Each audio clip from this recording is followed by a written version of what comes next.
Tiene la palabra el señor Pérez Rubalcaba. Ha dicho Mariano Rajoy, ha anunciado una segunda generación de reformas, todas ellas encaminadas a que crezca la economía y se genere empleo.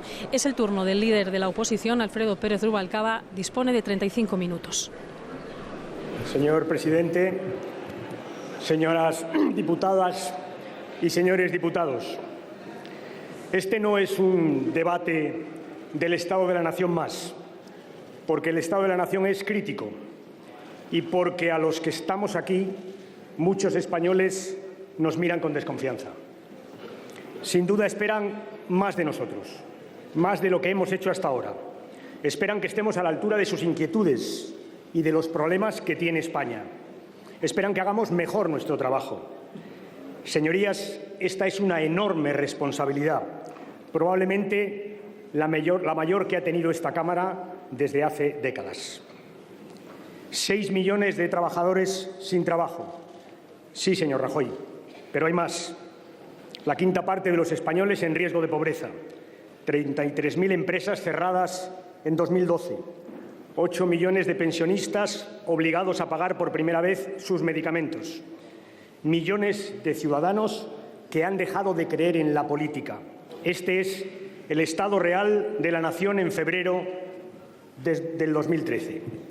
Y usted, señor Rajoy, ha empezado muy mal, porque no se puede hablar del estado de la nación sin decir una sola palabra de dos de los temas que más angustian hoy a los ciudadanos, la sanidad y los desahucios. Ni una sola palabra, señor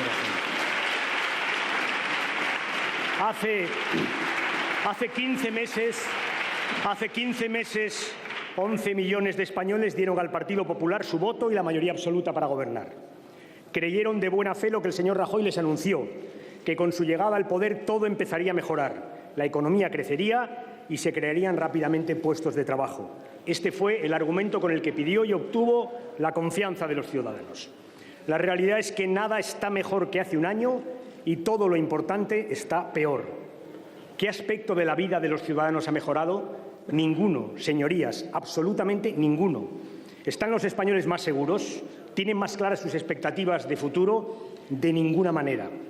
La preocupación de hace un año hoy es angustia y la incertidumbre hoy es desesperación.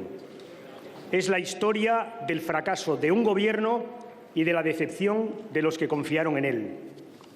Pienso en los trabajadores que esperaban encontrar un puesto de trabajo, en quienes lo han perdido, en los pequeños empresarios que han tenido que cerrar sus empresas, en los pensionistas con menor poder adquisitivo, en las familias que hoy tienen que atender a sus dependientes.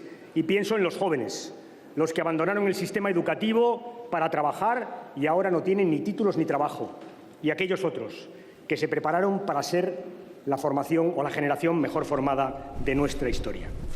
En solo 14 meses, señor Rajoy, usted ha destruido el capital político que le dieron las urnas. Nunca ha habido un gobierno con una mayoría parlamentaria tan grande y una debilidad tan alta. Nunca ha habido un gobierno así. Y es que una gran mayoría de los españoles ya han visto bastante como para no esperar nada de su gobierno. Yo tengo serias dudas de que el gobierno crea en la capacidad de España para salir adelante. Serias dudas, pero no tengo ninguna de que la mayoría de los españoles piensan que su gobierno ya no es capaz de sacar a España adelante. Porque sus políticas, señor Rajoy, han generado una pérdida colectiva de confianza en el futuro. Han instalado una profunda inseguridad en la sociedad española. De eso también quiero hablarles hoy aquí, de confianza y de seguridad, porque creo que de lo que hagamos a partir de ahora va a depender, como seguramente nunca desde la transición en nuestro país, va a depender el futuro de nuestra convivencia. Es verdad que el Partido Popular llegó al Gobierno en medio de una profunda crisis económica, pero su gestión, señor Rajoy, ha sido sencillamente desastrosa. Y lo ha sido porque desde el primer momento eligieron el camino equivocado, el camino del ajuste radical, mediante recortes brutales y arbitrarios en los gastos sociales y devaluaciones internas para conseguir mejorar nuestra competitividad. O sea, austeridad sí, pero para los que menos tienen. El resultado de esta política está a la vista: recesión, desempleo y desigualdad. Su política presupuestaria ha sido tan errática como inconsistente. El presupuesto para el 2012 lo retrasaron varios meses porque había elecciones en Andalucía y en Asturias, y además tuvieron que cambiarlo a las pocas semanas por un decreto ley en el que castigaron a todos y a dos manos: subidas de impuestos y recortes de gastos sociales. Subieron los impuestos masivamente a las clases medias, a los trabajadores, y lo acompañaron de una amnistía fiscal indecente, dureza para los honrados y benevolencia para los tramposos. Esa fue su política, señor Rajoy. El resultado se llama recesión, desempleo y desigualdad. El sistema financiero estuvo a punto de irse a pique y hemos tenido que pedir un rescate después de la crisis de Bankia, cuya gestión pasará a la historia de la incompetencia y de la chapuza. De momento, tenemos que apuntar 40.000 millones más a nuestra deuda pública. Hemos pagado una buena factura en nuestra reputación y estamos intervenidos, mucho más de lo que usted, señor Rajoy, explicó en esta Cámara y de lo que esta mañana ha dicho. Estamos intervenidos, señor Rajoy. Eso sí, el crédito sigue sin aparecer y no se crean empresas. Al revés, se cierran. Usted nos dice que se están corrigiendo los desequilibrios y que está aumentando la competitividad. Y es verdad que la balanza por cuenta corriente mejora. Por cierto, lo lleva haciendo desde que comenzó la crisis. Y fíjese, en 2012 las exportaciones crecieron 5 veces más que en el 10 y que en el 11. O sea, mejora nuestra balanza porque no importamos. Y no importamos porque no crecemos. Esa es la realidad de nuestra economía, señor Rajoy. Es cierto que nuestra competitividad crece, pero lo hace porque aumenta el desempleo y porque bajan los salarios. Y por eso cae el consumo. Se han olvidado ustedes de las políticas de crecimiento. Han reducido los gastos en investigación, las ayudas a la exportación. Se han olvidado de fomentar la creación de empresas y de ayudar a los emprendedores. Carecen ustedes de una política industrial mínimamente reconocible. Y el resultado está ahí: recesión, desempleo y desigualdad. Al presupuesto del 2013 le pasa lo peor que le pueden pasar a unas cuentas públicas, que es que no se las cree nadie. Ustedes dicen que la economía decrecerá y el resto del mundo dice que va a decrecer mucho más. Ustedes dicen que se van a destruir 35.000 puestos de trabajo y el resto del mundo dice que 500.000. Han empezado ustedes muy mal, porque en enero ya llevan ustedes 280.000 puestos de trabajo destruidos. En todo caso, incluso con sus propias cifras, la promesa para el 2013 es recesión, desempleo y desigualdad. El fracaso de su política económica nos ha hecho tener que hacer frente hoy a varias crisis. La primera, una profunda crisis social, cuya mayor expresión es el paro masivo, de efectos devastadores, casi 1 millón de puestos de trabajo destruidos durante su gestión, cientos de miles de jóvenes preparados que hoy tienen que salir de nuestro país a encontrar trabajo. 1 de cada 4 trabajadores sin trabajo y 1 de cada 2 trabajadores jóvenes en paro. Y de la mano del paro masivo, en España ha reaparecido la pobreza. 1,5 millones de familias en las que ni uno solo de sus miembros recibe ya ninguna clase de ingresos. Quien más sufre esta situación son los jóvenes, los parados de más de 50 años y las mujeres. Porque a medida que ustedes reducen y debilitan el estado del bienestar, pretenden cargar sobre las mujeres las tareas que ya no van a hacer los poderes públicos. Este es su mensaje, muy claro. Abandonad toda esperanza. Renunciad a vuestra autonomía. Volved a casa a haceros cargo del trabajo del hogar. Se acabó la fiesta de la emancipación. Ese es su mensaje, señor Rajoy. Al incremento del paro, su Gobierno ha reaccionado reduciendo las políticas activas de empleo. Al crecimiento del desempleo ha respondido bajando las ayudas a los desempleados. Y, sobre todo, para combatir el despido, ustedes lo han abaratado con la reforma laboral, una peculiar lógica inversa. Dijeron que su objetivo era crear empleo y su fracaso ha sido absoluto. Lo que han puesto en marcha es una máquina de despidos fáciles y baratos. ¿Se han planteado alguna vez, señor Rajoy, cuántos puestos de trabajo no se hubieran destruido si ustedes no hubieran aprobado la reforma laboral? Lo que no confesaron era su objetivo ideológico: recortar los derechos para hoy, los derechos de los trabajadores para hoy y para el futuro. Debo reconocérselo, en esto han tenido un éxito completo.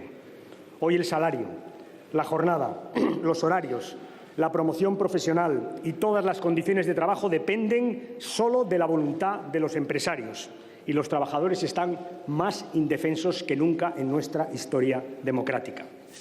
Hablan ustedes de flexibilidad, lo ha hecho usted aquí, de salarios y ajustes para evitar despidos, y no es cierto.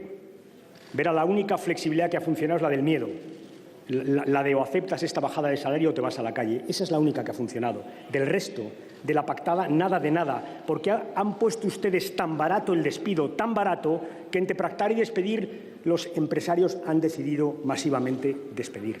Esa es la flexibilidad. Y sobre todo, señor Rajoy, y esto es lo que más me preocupa, han dinamitado la negociación colectiva, especialmente para las pequeñas y para las medianas empresas. Hoy hay 2 millones de trabajadores que no tienen el amparo del convenio colectivo, que se han quedado sin el amparo del convenio colectivo. ¡Qué terrible!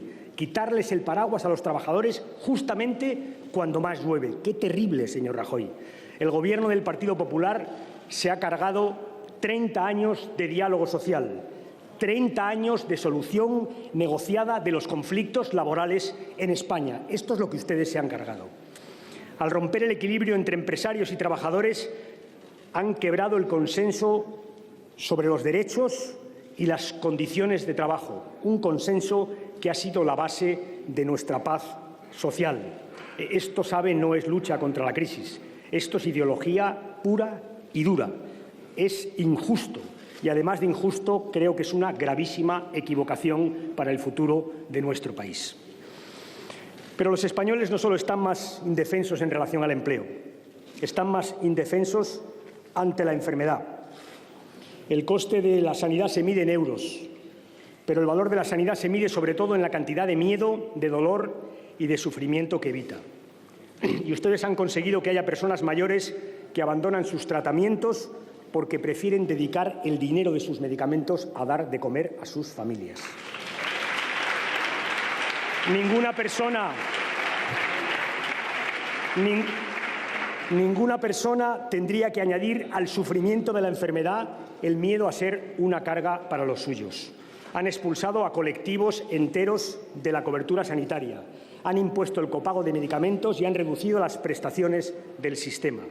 Y ahora se han embarcado en algunas de sus comunidades autónomas en una privatización de los centros y hospitales, lo que llevaban años buscando, el negocio de la sanidad. El objetivo de la sanidad pública no es que alguien gane dinero, no. Es curar a los ciudadanos, tengan o no tengan recursos sus familias. Ese es el objetivo de la sanidad pública. Y le voy a decir, esto que estoy diciendo aquí se lo llevan diciendo hace algún tiempo los pacientes y los profesionales de la salud, de los hospitales. ¿Saben? Nadie va a creer que poner médicos en la calle o cerrar las urgencias, en lugar de pedir un esfuerzo a las industrias farmacéuticas, nadie se va a creer que eso sea una buena forma para luchar contra la crisis. Nadie se lo va a creer, señor Rajoy. Y es que detrás de la privatización, como le he dicho aquí en esta Cámara, de la privatización y de la ruptura de la universalización existe un modelo, un cambio de modelo sanitario, que no es difícil adivinar cuál es, la doble red. Hospitales privados para enfermos baratos y hospitales públicos para crónicos y enfermos caros. La doble red sanitaria. Hospitales de primera para los asegurados de primera y hospitales públicos depauperados para el resto de los ciudadanos. Ese es el modelo. Verá, le voy a decir algo más. Los españoles han estado orgullosos de su sistema sanitario y este es el segundo consenso social que ustedes están rompiendo. Y la crisis social tiene una manifestación también en el deterioro de la educación, que aumenta también la inseguridad de nuestras familias. Empezaron despidiendo profesores, al tiempo, por cierto, que los desprestigiaban, masificando las aulas, suprimiendo escuelas en el medio rural, subiendo las tasas y bajando las becas. Han roto ustedes también en educación un consenso básico sobre la igualdad de oportunidades, La educación ha sido eso en nuestra sociedad, en nuestra democracia, un instrumento de igualdad de oportunidades. Y cuando se recortan las especialidades de un instituto en la escuela rural, y cuando se masifican las aulas, y cuando se bajan las becas y se suben las tasas, se está atacando la igualdad de oportunidades. Y ahora han puesto sobre la mesa un proyecto de ley, usted se refería a él, que retrata la concepción que tienen ustedes de la educación: segregar y discriminar, seleccionar a los más capaces y dejar abandonados a los que tienen problemas, asegurar que los que siempre han tenido ventaja la sigan teniendo de por vida. Ese es el modelo educativo, señor Rajoy. Y verá como en la reforma laboral, y como en la sanidad existe un modelo, porque cuando se favorecen que los centros concertados elijan a sus alumnos o cuando se aseguran los conciertos en función de la demanda educativa, se está yendo a un modelo educativo distinto, Una vez más, la doble red es los alumnos difíciles para la escuela pública. Saben, no nos lo inventamos, es lo que lleva pasando durante bastantes años en la Comunidad de Madrid, aquí, en la Comunidad de Madrid. Y le voy a decir, el sistema de conciertos lo pusimos en marcha los socialistas y tenía una regla fundamental, la igualdad de derechos y obligaciones de todos los centros sostenidos con fondos públicos. Igualdad de derechos e igualdad de obligaciones. Esa es la regla que están ustedes intentando romper con la denominada Ley Wert. Otro consenso, el educativo. Pero no es solo la sanidad ni la educación, es su manera de gestionar la crisis. Que ha afectado a casi todos los españoles. Verá, a los desempleados, a las personas dependientes, a los autónomos, a los emprendedores, a los investigadores, a los funcionarios, a los jueces y a los fiscales, a las industrias culturales, a quienes no podrán recurrir a la justicia por no poder pagar las tasas, a casi todos. Y es que ustedes, señor Rajoy, perjudican a personas a las que nunca han visto de cerca, a las que no comprenden, de las que ni tan siquiera saben cómo viven. Esa es la realidad, señor Rajoy.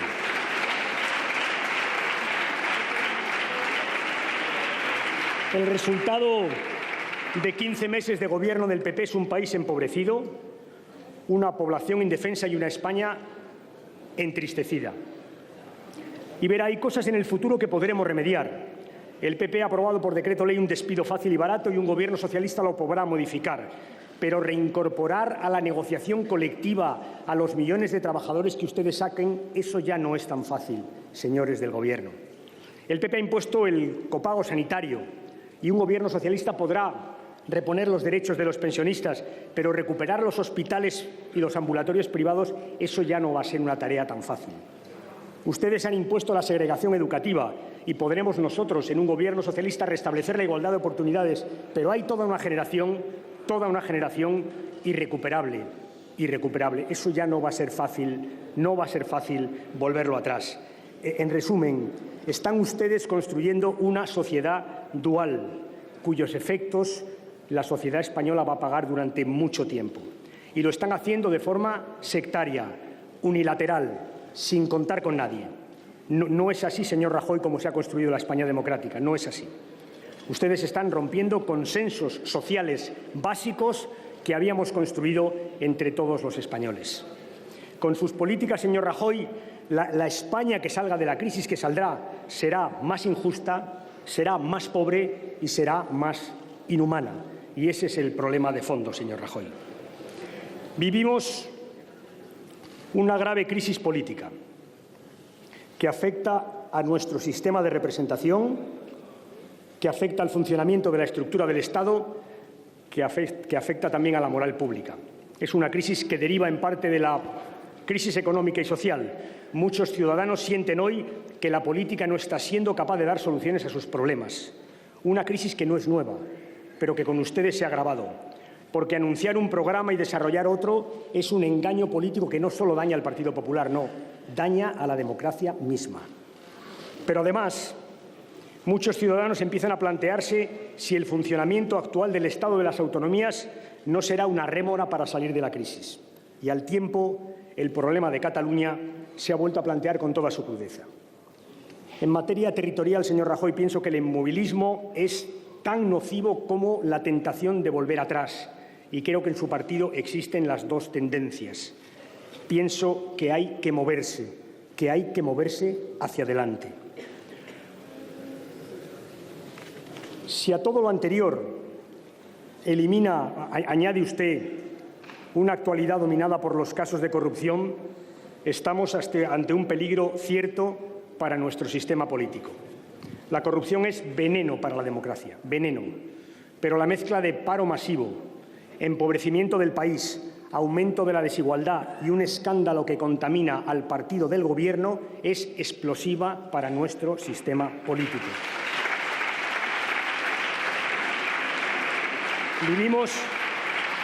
Vivimos hace semanas bajo el impacto de indicios fundados de la existencia de financiación irregular en el Partido Popular en los últimos 20 años. Un gravísimo caso de corrupción que merecía un esfuerzo de explicación y de transparencia, una reacción ejemplar y creíble. Y no ha sido así. El presidente del Gobierno ha preferido limitarse a decir primero que todo es falso y después que todo es falso, salvo algunas cosas. Su afán de defender a los suyos se ha impuesto sobre su responsabilidad institucional. Y es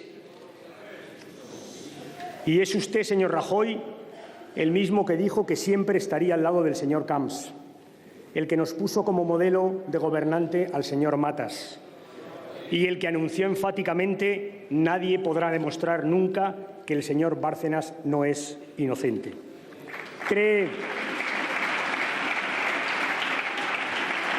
¿De verdad, señor Rajoy, cree usted que se puede gobernar un país en crisis pendiente cada mañana de que al señor Bárcenas le entre un ataque de sinceridad? Yo creo que no. Yo creo que hay una crisis económica, hay una crisis social, hay una crisis política y usted ha añadido una crisis moral. Por eso le pedí que abandonara la presidencia del Gobierno y diera paso a otro presidente, porque creo que es lo mejor para España. La decisión ahora es suya. Suya es la decisión y suya es la responsabilidad. Hoy, señor Rajoy, viene a esta Cámara a decirnos dos cosas. No apliqué mi programa sino mi deber y a partir de ahora otro Rajoy. Ha venido usted aquí a reinventarse. Usted no sabía nada. Usted solo encontró todo fatal. Pero, señor Rajoy, ¿piensa usted que los españoles se van a creer que es usted tan incompetente que no sabía realmente la profundidad de la crisis que tenía España? ¿Lo piensa usted?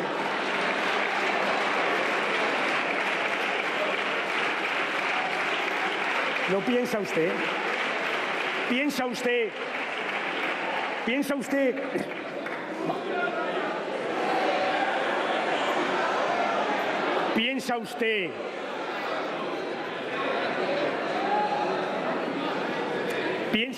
Por favor, señor diputado, perdón un momento. Ruego silencio. No se debe interrumpir al orador porque esta mañana no se le ha interrumpido al orador. No quiero ninguna interrupción.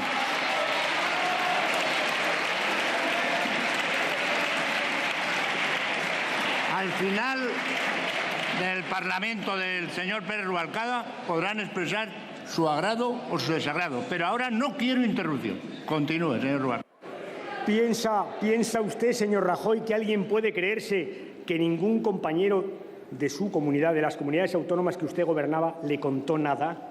¿Que usted no sabía nada de la profundidad de la crisis?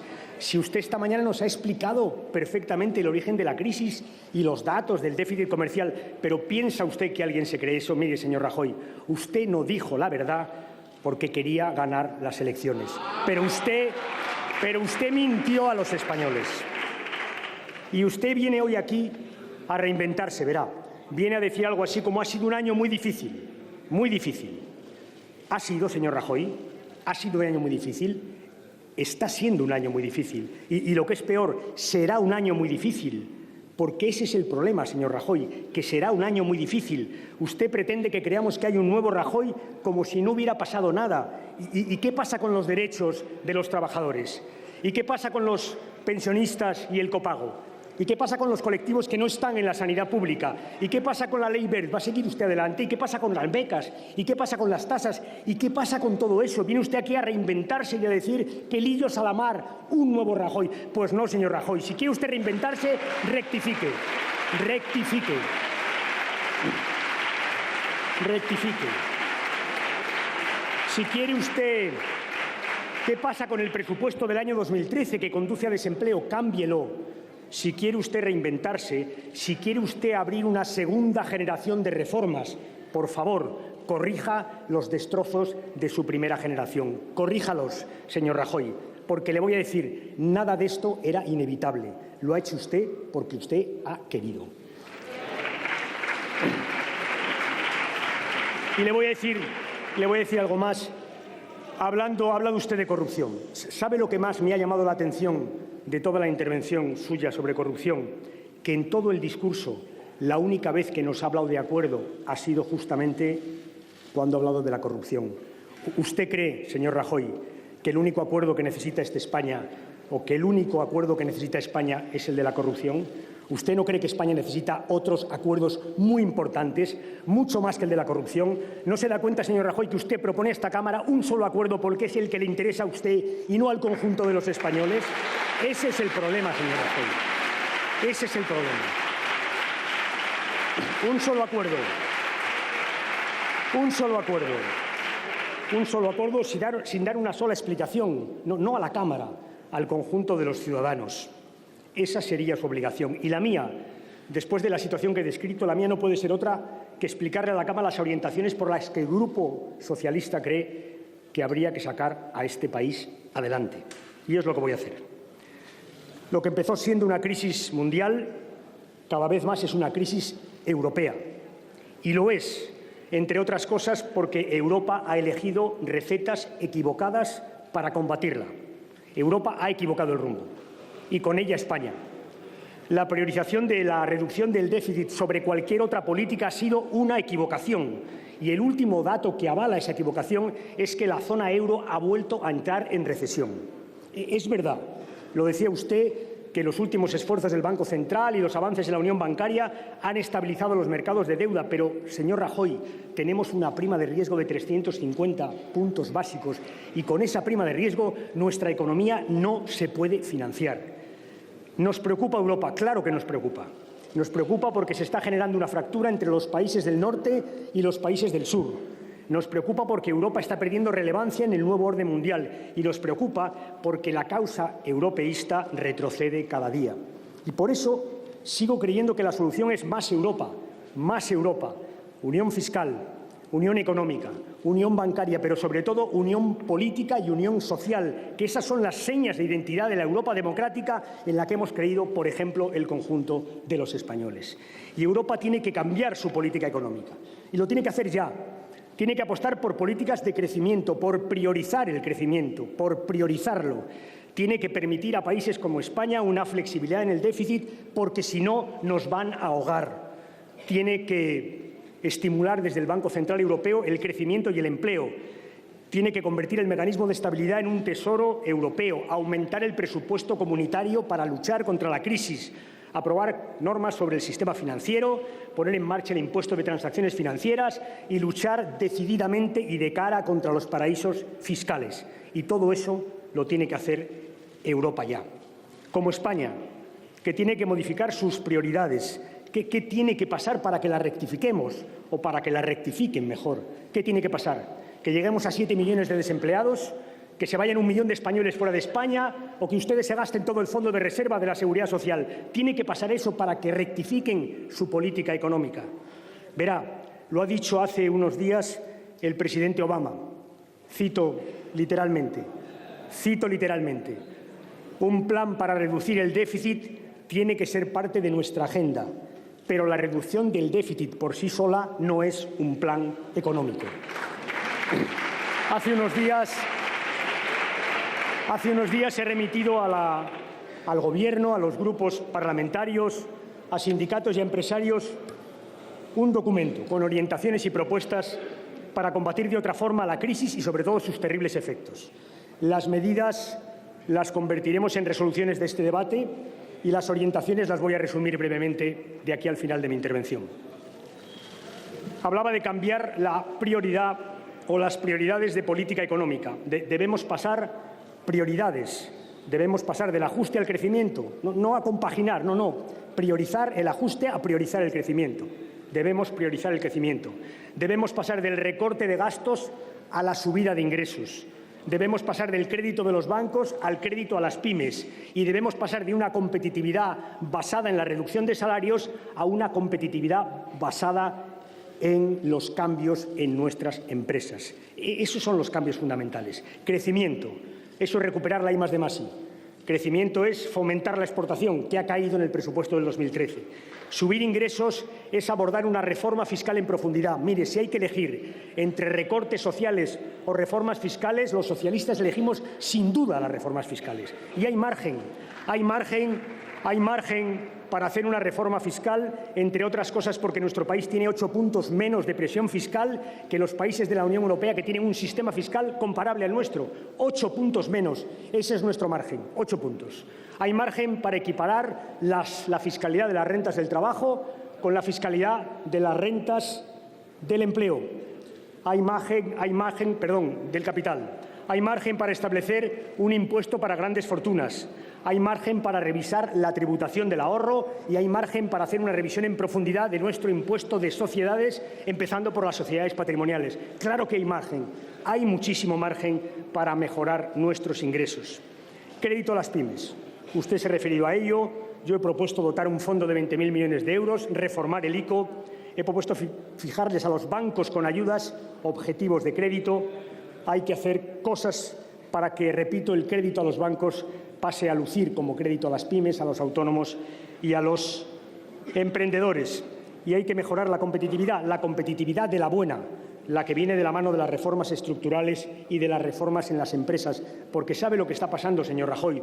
Lo que está pasando es que los salarios de los trabajadores están bajando, pero los salarios de los directivos del IBEX están subiendo sistemáticamente. Eso es lo que está pasando. Es una mejora de competitividad sobre la espalda siempre de los mismos, de los que menos tienen. Y eso hay que cortarlo.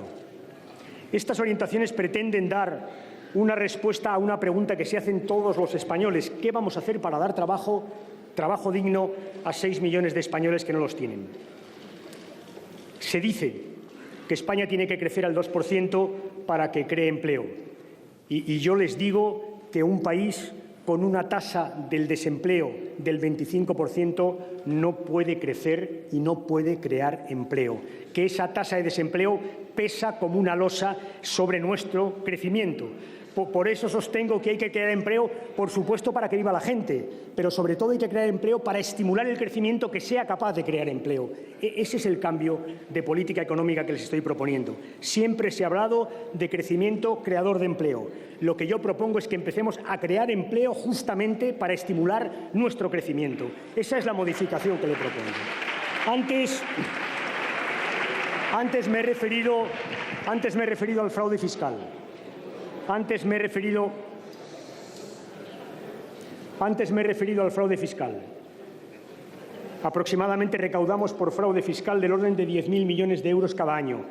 Pues bien, lo que yo propongo a esta Cámara es que la mitad de ese dinero recaudado por fraude fiscal, la mitad lo dediquemos por ley, obligatoriamente por una ley aprobada en esta Cámara, justamente a combatir el desempleo. Eso es lo que les propongo, la mitad del fraude fiscal por ley a combatir el desempleo. De esa forma tendríamos recursos para ayudar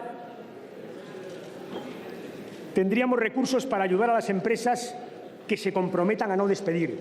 Tendríamos recursos para ayudar a las empresas con bonificaciones de seguridad social, a las empresas que se comprometan a crear nuevo empleo. Tendríamos recursos para proteger mejor a los desempleados, bien a través de los programas de renta activa de inserción, bien a través del Plan Prepara.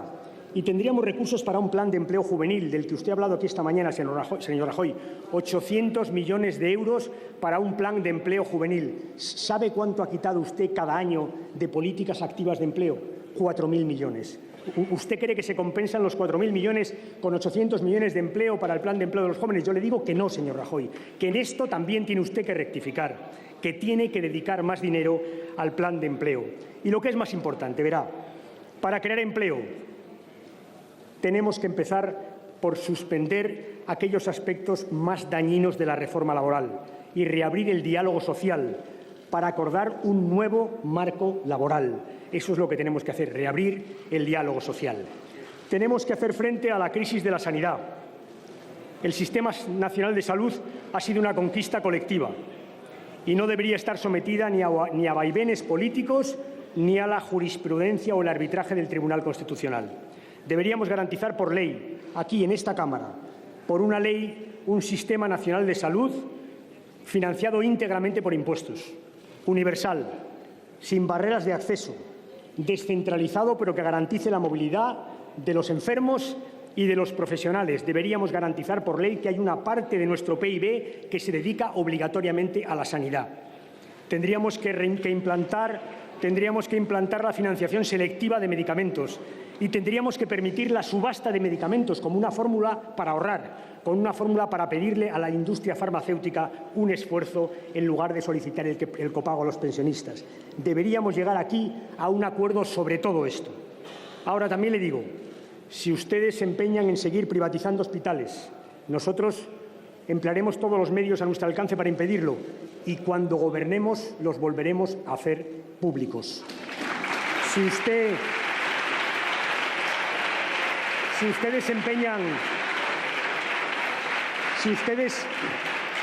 se empeñan en seguir cobrando a los pensionistas, nosotros nos vamos a oponer frontalmente en esta Cámara y cuando gobernemos recuperaremos sus derechos.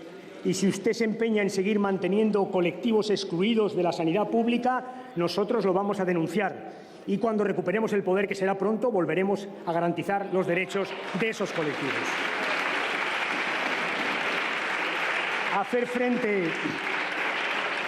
Hacer frente a la crisis social exige abordar los problemas de la educación. Y saben, educación lo más urgente es parar los destrozos que están ustedes haciendo. Porque estoy convencido que el futuro de España no se decide ni en los mercados financieros ni en los despachos oficiales. El futuro de España se decide en nuestras aulas y en nuestras universidades. Por eso estoy tan en desacuerdo con que se recorte el gasto educativo, porque necesitamos más educación y no menos. Necesitamos más universidad y no menos, más formación profesional y no menos, más profesores y no menos.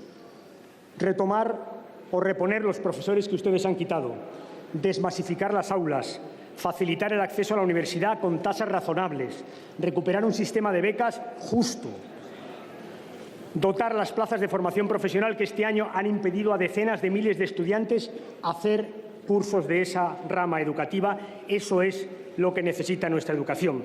No necesita una nueva ley, señor Rajoy, que lo ponga todo patas arriba. No lo necesita. Usted sabe que en los últimos años en la educación española había habido un amplio consenso educativo de todas las comunidades autónomas, de todas, absolutamente de todas, en torno a programas educativos que empezaban a dar por primera vez en los últimos años buenos resultados. Acordados, señor Rajoy, con todas las comunidades autónomas. Ustedes han decidido que van a intentar ponerlo todo patas arriba y además han pedido un acuerdo. Y yo le voy a decir, señor Rajoy, que un acuerdo educativo necesita ponernos previamente de acuerdo sobre algo muy de fondo, muy de fondo. Si ustedes creen que la educación está para ayudar a los niños con dificultades a llegar tan lejos como puedan en el sistema educativo, le diré, puede contar con nosotros.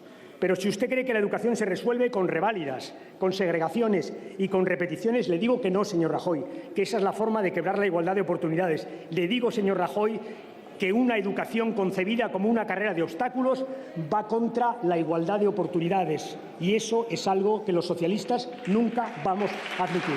Nunca.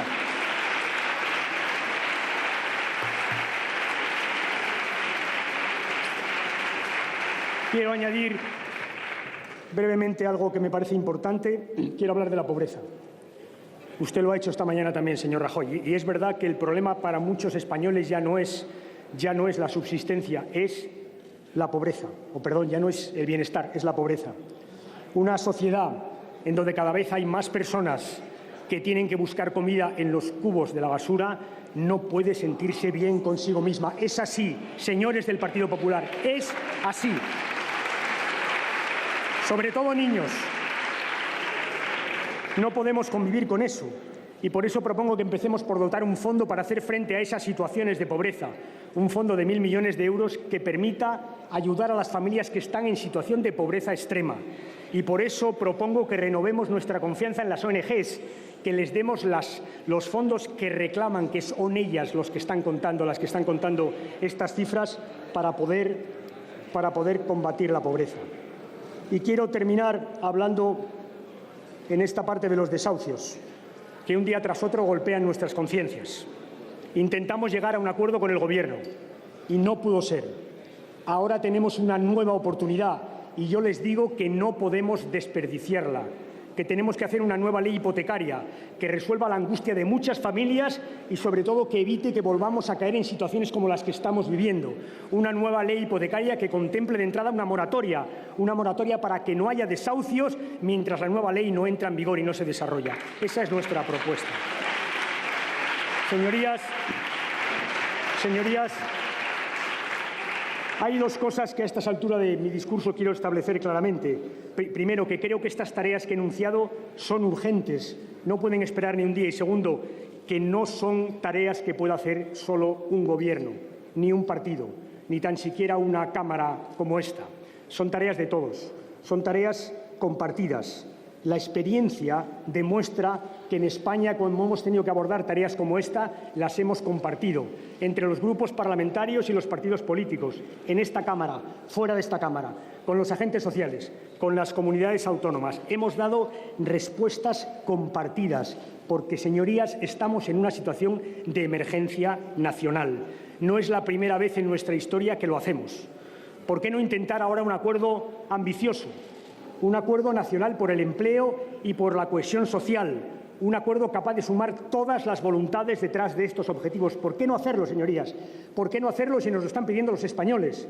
¿Por qué no hacerlo si todos coincidimos que es justamente lo que necesita España? ¿Por qué no lo intentamos? Esa sería mi propuesta. Y hablaré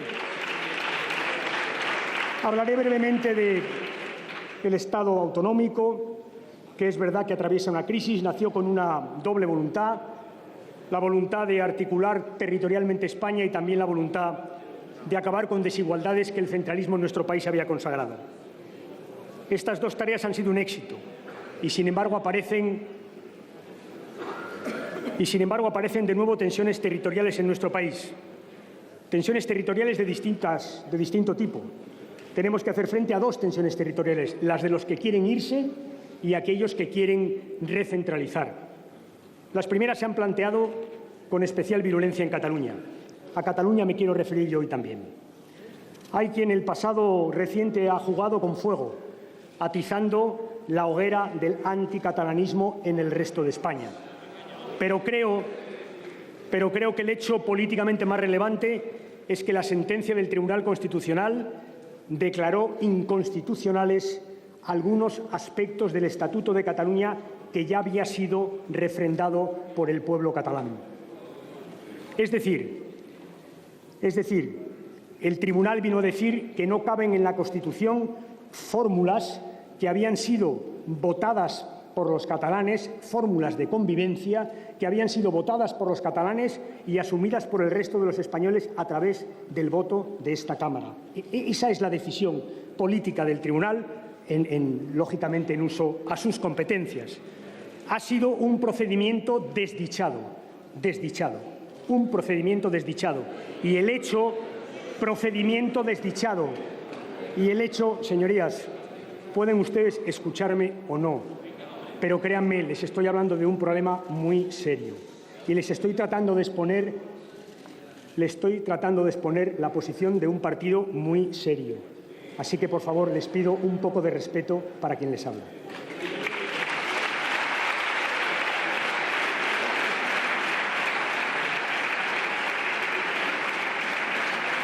Repito, el problema procedimental ha sido ese y la realidad, nos guste o no, la realidad es que hoy hay muchos ciudadanos de Cataluña que creen que la Constitución no ampara las fórmulas que ellos decidieron cuando votaron el Estatuto. Ese es el problema. Y ese problema, nos guste o no, exige necesariamente abrir la Constitución. Esa es nuestra propuesta. Nuestra propuesta es que esta Cámara, nuestra propuesta es que esta Cámara haga un planteamiento a Cataluña y al resto de las comunidades autónomas para recoger en nuestra Constitución aquellas singularidades que ya han sido consolidadas estatutariamente, para que nuestra Constitución reconozca la realidad estatutaria de nuestro país. Esa es nuestra propuesta, dialogar para abrir nuestra Constitución. De paso,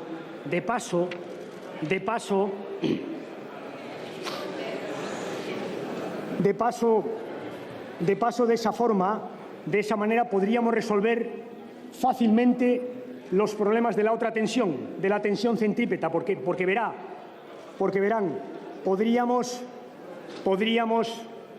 hacer evolucionar el modelo de Estado autonómico hacia la única solución que tiene si queremos resolver el fondo de nuestros problemas territoriales, que es un modelo federal. Podríamos hacerlo. Verá, podríamos hacerlo muy rápidamente. Podríamos delimitar fácilmente las competencias del Estado, deslindándolas de las competencias de las comunidades autónomas. Se evitarían duplicidades como sucede en los Estados federales. Podríamos reconocer el carácter territorial del Senado, buscando la participación en el mismo de las comunidades autónomas para cooperar mejor entre el Estado y las autonomías, como sucede en los Estados federales. Y podríamos introducir un nuevo sistema de financiación, donde quedaran claras las competencias en los ingresos y en los gastos de las comunidades autónomas y del Estado, como sucede en muchos Estados federales. Resolveríamos nuestro doble problema territorial, garantizando siempre, eso sí, la igualdad de los españoles, vivan en el territorio en el que vivan donde quieran. Esa sería nuestra propuesta, señores. Y voy a acabar hablando de los problemas políticos. Una crisis política a la que me refería al principio muy grave, que tiene que ver con la representación, con esta Cámara también. Una crisis política que exige, entre otras cosas, que acerquemos a los representantes y a los representados. Una crisis política que exige reformas sustanciales en nuestro sistema electoral para hacer más pequeñas nuestras circunscripciones, para facilitar esa relación entre quienes votan y quienes somos elegidos. Una crisis política que exige desbloquear nuestras listas electorales y que exige modificar nuestro sistema electoral buscando una mayor proporcionalidad. Eso es lo que creo que hay que hacer si queremos desbloquear nuestra crisis política, la que tenemos aquí, empezando por los partidos que aquí nos sentamos. Tenemos que hacer un esfuerzo para mejorar la participación de los ciudadanos, empezando por esta Cámara, y tenemos, como decía el señor Rajoy, cómo no, que hacer un esfuerzo para luchar contra la corrupción, que es el origen de una buena parte de la desafección política que hoy vivimos. He hecho 4 propuestas en los días pasados que recogeremos en nuestras resoluciones. Propuestas que tratan de salir al paso de las 3 cosas que creo que hay que hacer con la corrupción: prevenirla, investigarla y castigarla. Las 3 cosas. Propuestas que tienen que ver con la necesidad de crear alguna unidad que controle las administraciones públicas, que evite los delitos de corrupción, porque de lo que se trata, señores y señoras diputados, es de que el que tenga la tentación de corromperse no lo pueda hacer. Esa sería nuestra primera misión. En segundo lugar, tenemos que agilizar y mejorar los procesos judiciales, trasladando los delitos de corrupción a la Audiencia Nacional, que garantiza rapidez, cohesión y objetividad. Cohesión, uniformidad me refiero, y objetividad. Creo que tenemos que decirles a las empresas que si corrompen y los corrompidos son condenados, no volverán a contratar mientras duren las penas con las administraciones públicas. Y creo que debemos de evitar las tentaciones, las aportaciones económicas de las empresas a los partidos políticos. Tenemos que prohibirlas, señoras y señores diputados. Y tenemos que hacer algo más. Decía el señor Rajoy, ha hecho distintas propuestas esta mañana. Estoy completamente de acuerdo con todas. Es más, le diré, con las que se refieren a los partidos políticos y a los responsables políticos, estoy tan de acuerdo que lo que quiero es que se les dé carácter retroactivo. Retroactivo. Para atrás y para adelante. Retroactivo. Y algo más, verán. Y algo más, por favor. Y algo más, le propongo... Señor diputado, tiene usted que terminar ya. Me quedan los 3 minutos que me han molestado algunos componentes de esta Cámara. Termino ya, señor presidente, y les voy a hacer otra propuesta que creo que tiene sentido político. Verá, creo que esta Cámara debería elegir una comisión independiente. Esta Cámara, una comisión independiente formada por personas de reconocimiento general, que hiciera un diagnóstico de lo que pasa, de los problemas que abordamos o que afrontamos cuando queremos poner fin a la corrupción política, que nos propongan vías de solución y luego, con ese informe de una comisión independiente, los partidos y los grupos parlamentarios podamos aprobar las leyes correspondientes. Verán, les explico brevemente el sentido de la propuesta, si es muy fácil. Lo hemos intentado muchas veces desde dentro, desde aquí, lo hemos intentado y reconozcámoslo, no lo hemos conseguido y por eso estamos hoy en este debate. Miremos fuera, pidamos fuera que nos digan lo que tenemos que hacer dentro. Ese es el sentido de la propuesta que hacemos. Busquemos soluciones desde fuera y apliquémoslas y aprobémoslas en esta Cámara. Esa sería nuestra propuesta. Porque, señoras y señores diputados, creo que los ciudadanos no están contra la política, sino contra la mala política, contra los deshonestos y los corruptos. Creo que no están contra los partidos. Lo que quieren son partidos políticos más transparentes, más honestos y más cercanos a los ciudadanos. Termino ya, señor presidente. Termino ya. Sé que algunas de estas propuestas que he hecho exigen la reforma de algunos preceptos constitucionales. Lo sé. Y tengo que decir en esta Cámara que mi grupo cree que ha llegado el momento de plantearlo con seriedad. Que muchas cosas han cambiado en nuestra sociedad, muchas, pero sobre todo, ¿saben lo importante? Que van a cambiar muchas más. Cualquiera que sea la vía que elijamos para salir de la crisis, la suya o la nuestra, la sociedad española va a ser muy distinta dentro de pocos años de aquella que conoció la que aprobó o de aquella que conocimos los que aprobamos la Constitución. Creo que va a cambiar y eso exige necesariamente cambiar nuestras normas de convivencia, cambiarlas. Lo tenemos que hacer para eso, para que España tenga un nuevo proyecto político, para que los jóvenes que no votaron la Constitución y los no tan jóvenes, 2 de cada 3 españoles, se puedan reconocer en ese nuevo proyecto común que entre todos hagamos. Lo tenemos que hacer para eso. Lo tenemos que hacer para resolver nuestro problema territorial. Lo tenemos que hacer para desbloquear nuestros problemas políticos, que algunos exigen cambios constitucionales. Y lo tenemos que hacer, señor Rajoy, para rehacer nuestros consensos sociales, porque algunos están rotos. Los tenemos que hacer para incorporar las realidades sociales que entre todos hemos ido construyendo, para que la sanidad sea en nuestra Constitución un derecho fundamental, como quieren los españoles, para que la igualdad entre hombres y mujeres se refuerce en nuestra Constitución. Lo tenemos que hacer, ¿saben para qué? Para que nuestros derechos sociales tengan la misma protección constitucional que tiene nuestra estabilidad presupuestaria. Señor Pérez Rubalcaba, tiene usted que terminar porque ya ha pasado. Lo tenemos que hacer. Creo que la Constitución de 1978 tiene que seguir siendo el marco de nuestra convivencia, pero creo al mismo tiempo que con acuerdo, sabiendo los temas que tocamos, pero sin dilación, tenemos que abordar un proceso de reforma constitucional. Termino ya, señor presidente. Y no es incompatible en modo alguno con la lucha contra la crisis. Al contrario, creo que la complementa. Creo que esta Cámara tiene que ser consciente que, como decía a lo largo de mi discurso, estamos en una situación de emergencia nacional, que hay millones de españoles que ya no pueden aguantar más, que hay 6 millones de trabajadores que no tienen empleo y eso puede acabar pesando definitivamente sobre las generaciones futuras.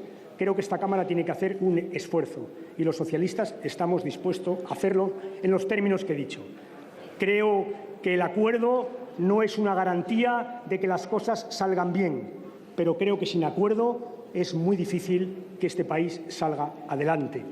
Es verdad que ese acuerdo exige renuncias por todas partes. Yo he dicho por dónde creo que tendría que caminar. He dicho lo que me parece más importante y es que este debate es clave, porque si algo tienen los políticos es que garantizar que las generaciones futuras tienen un punto de partida mejor que las que hoy ocupamos esta Cámara. Esa y no otra es la preocupación del Grupo Parlamentario Socialista. Muchas gracias, señor presidente. Gracias, señoras y señores diputados.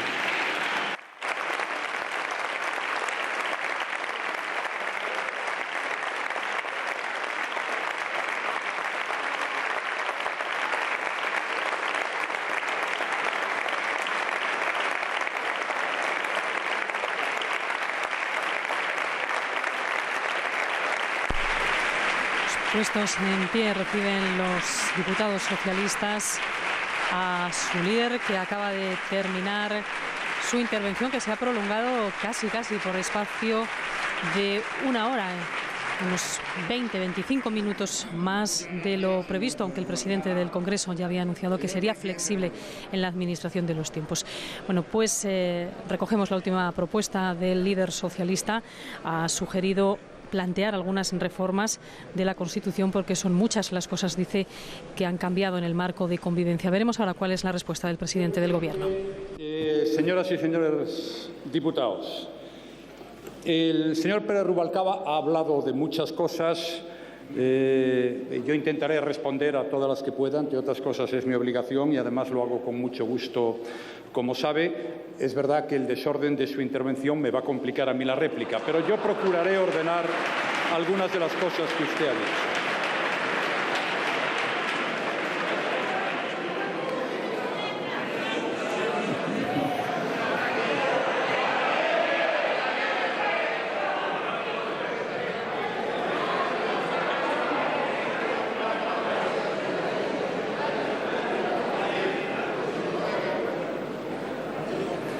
Muchas gracias.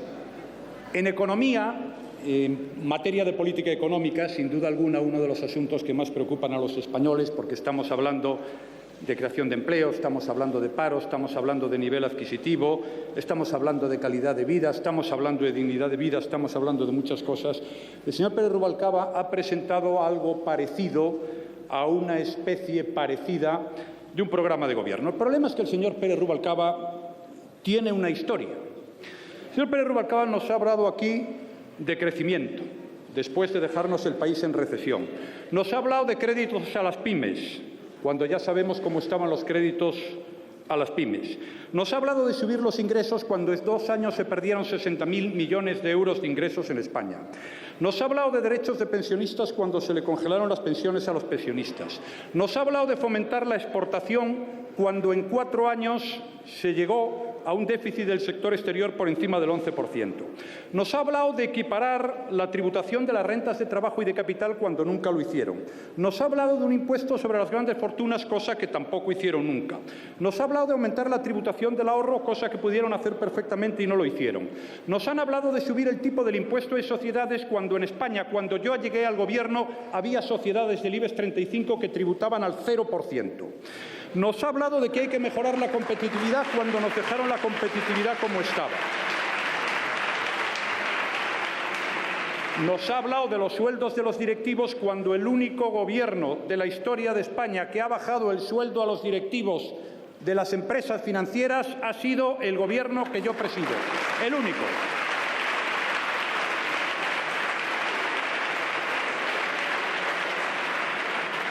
Tiene usted una historia, señor Pérez Rubalcaba, y es que habla de lo que nunca hizo e hizo lo contrario de lo que ahora está proponiendo. Y así visto, ¿qué credibilidad tiene usted para plantear nada aquí? Señor Pérez Rubalcaba, nada le parece bien, nada. Lo comprendo porque cuando la tarea de criticar corresponde a aquel al que estamos rectificando, es imposible que nada le parezca bien, es de puro sentido común. Y lo comprendo porque estamos dejando en muy mal lugar todo lo que ustedes no hicieron en su momento y debieron haber hecho. Por eso entiendo que ustedes digan no a todo y por eso entiendo que a ustedes nada les parezca bien. Es así, luego me dice que no le ofrezco acuerdos. Perdón, yo he ofrecido un acuerdo en materia de pensiones, he ofrecido un acuerdo en materia de Constitución, he ofrecido un acuerdo en materia europea, he ofrecido acuerdo en materia de política exterior, he ofrecido acuerdo en materia de defensa y hasta usted hoy me ha ofrecido acuerdo y estoy dispuesto a hablar en materia de educación. ¿Por qué dice aquí que yo solo ofrezco un acuerdo en una materia concreta cuando no es verdad y usted lo sabe? ¿Por qué engaña al conjunto de los miembros de la Cámara?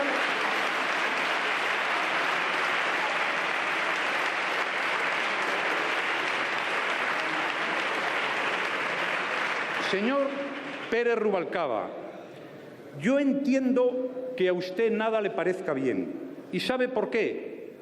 Porque estamos haciendo exactamente lo contrario de lo que ustedes estaban haciendo. Porque lo que ustedes estaban haciendo fue lo que puso a España en la situación en la que estamos en este momento. Y, por tanto, aquí hay una rectificación total de unas políticas que nunca se debieron hacer.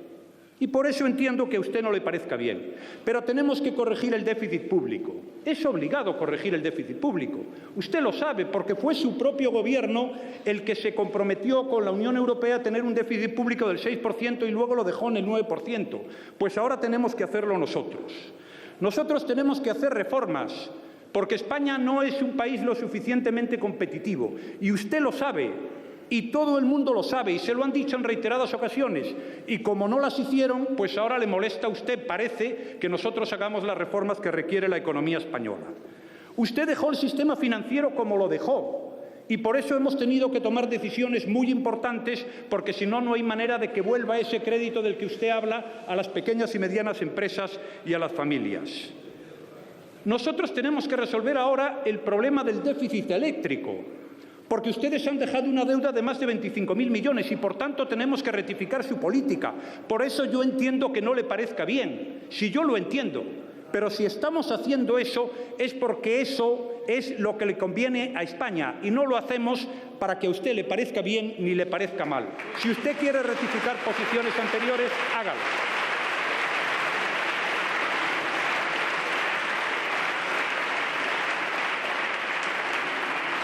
Estamos corrigiendo unas políticas que han llevado incluso a la quiebra a la empresa de Paradores Nacionales de Turismo de España, que ya es difícil, hasta la empresa de Paradores Nacionales de Turismo. Ahora, es verdad, como dije esta mañana, que todo eso no produce efectos en media hora.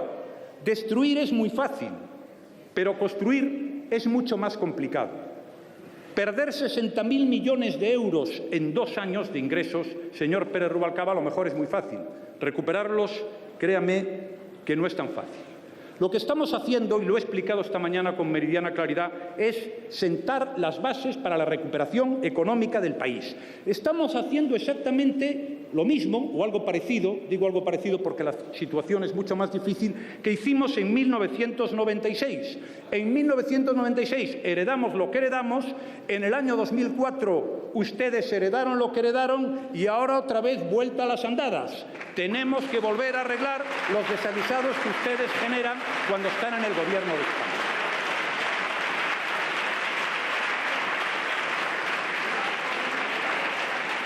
Señor Pérez Rubalcaba, en mi intervención he hablado de 4 temas que me parecen los más importantes que en este momento tiene planteado el conjunto de la sociedad española.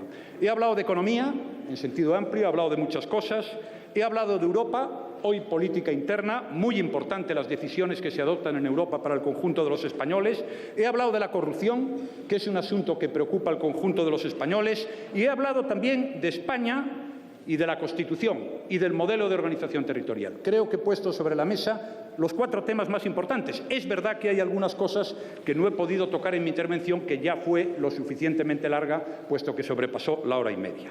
Ahora, algunas cosas a las que se ha referido usted tendré que abordarlas yo ahora para contestarle a usted en esta intervención. Habla usted de los desahucios. El problema es el que le dije al principio, que usted tiene historia. Y desde 2007 se dispararon en España las ejecuciones inmobiliarias y las medidas adoptadas por el Gobierno socialista fueron ninguna. Y ahora le dan lecciones a los que toman decisiones y medidas. Este es el tema.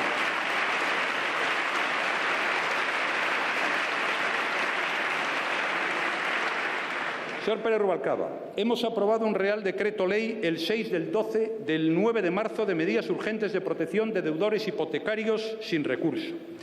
Después, el 15 de noviembre, otro Real Decreto Ley de medidas urgentes para reforzar la protección a los deudores hipotecarios.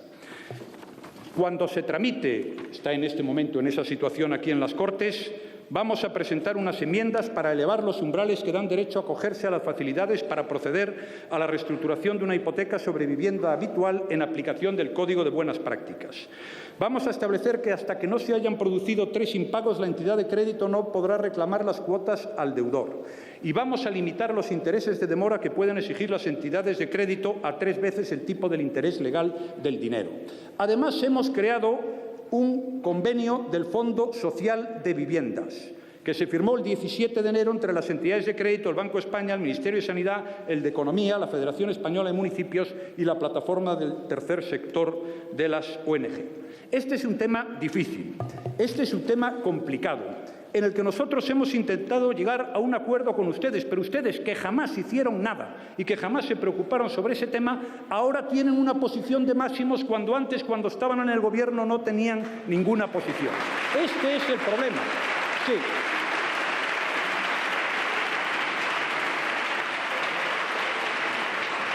Yo estoy dispuesto a hablar de este tema, pero creo que en esta materia es necesario conjugar la protección del deudor hipotecario con el funcionamiento adecuado del mercado hipotecario. Y actuaciones como la dación en pago con carácter general, que ustedes jamás aprobaron, jamás, y estuvieron 21 años en el Gobierno, o la suspensión de los procedimientos de ejecución hipotecaria, podrían dañar sin remedio la garantía hipotecaria e impedirían el acceso futuro a las familias a los préstamos hipotecarios. Por tanto, de esto podemos hablar, pero con sentido común y sin demagogias.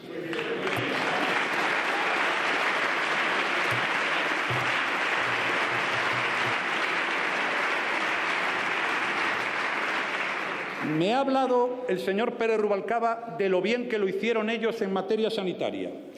Pues fíjese, cuando llegamos al Gobierno, la deuda superaba los 16.000 millones de euros, habiendo crecido un 173% del 2009 al 2011. Y el tiempo medio de pago superaba los 500 días. No voy a entrar en detalles por comunidades autónomas. Bueno, la primera era Andalucía con 713.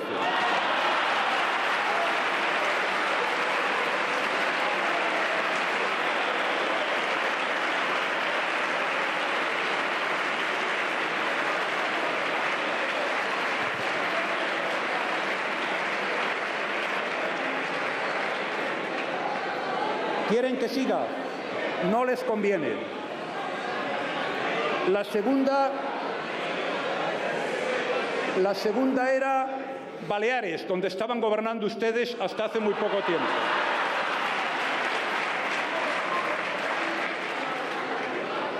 Bien.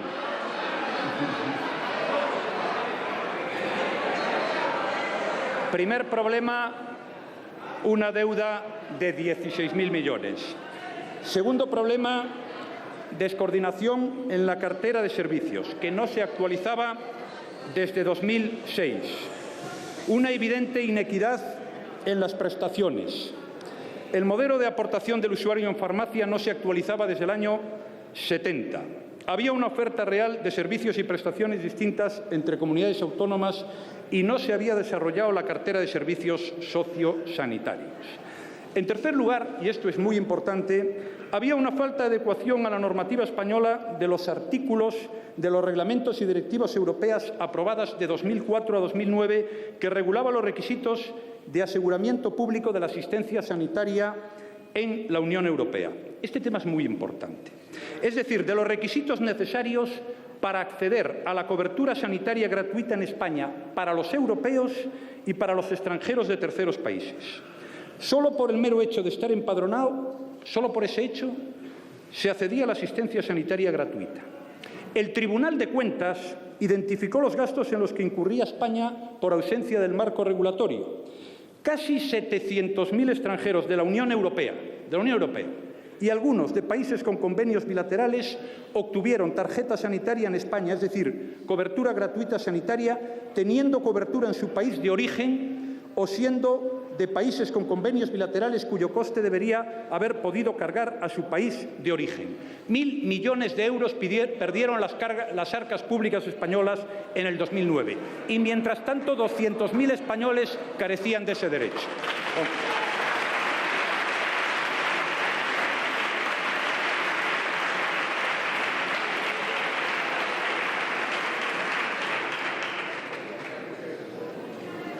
Naturalmente, muchos de estos temas tuvimos que arreglarlos. Entre otros, en el plan de pago a proveedores se abonaron 12.110 millones, el 73% del plan.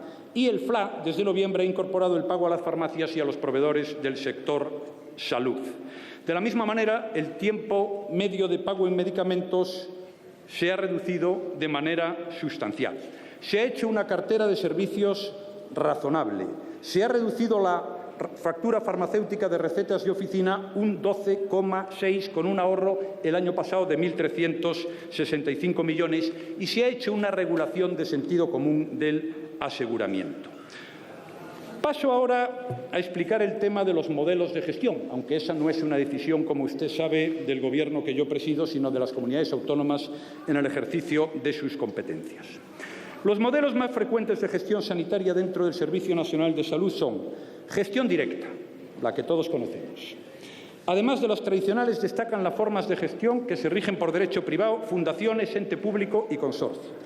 Luego hay gestión indirecta, el concierto, que es el contrato entre un servicio de salud y un centro privado por el que contrata prueba diagnóstica por tipo de consulta o por tipo de intervención.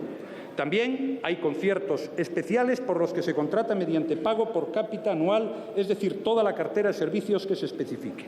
De estos hay muchísimos en todas las comunidades autónomas, gobierne quien gobierne, como ocurre con las sociedades limitadas y cooperativas.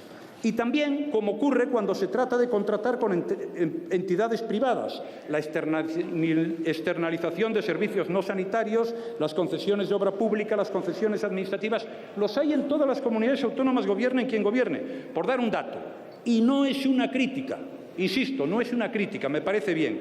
Andalucía, gobernada siempre por el Partido Socialista, de los 46 hospitales públicos, solo 25 son de gestión tradicional y el resto son entes, empresas públicas, consorcio, hospital privado concertado en un modelo igual a las concesiones, es decir, 21 hospitales con fórmulas distintas de gestión a lo de los hospitales clásicos de gestión público, y se contrata con 18 hospitales privados. Entonces, digan la verdad y no hagan demagogia, o cuando gobiernen tomen decisiones de otro tipo.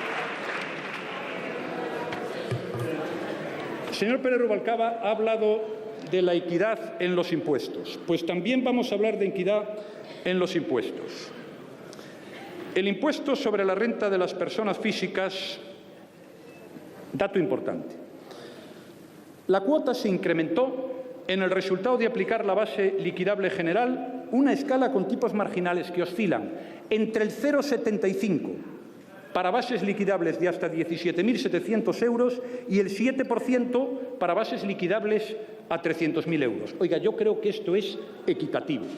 Y en las rentas de capital, la cuota se incrementó en el resultado de aplicar a la base liquidable del ahorro una escala con 3 tipos marginales de 2, 4 y 6% para bases liquidables hasta 6.000, 24.000 y superiores.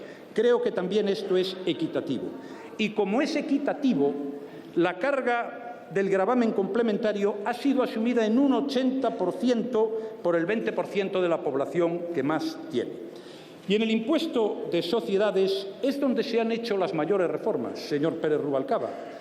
Para darle un dato, más de la mitad de la mayor recaudación que se produjo por el cambio de las normas impositivas vienen del impuesto de sociedades, sobre todo del impuesto de grandes sociedades, en las cuales ustedes en su época no recaudaban nada. Ustedes que ahora presumen de equidad y de igualdad, no recaudaban nada.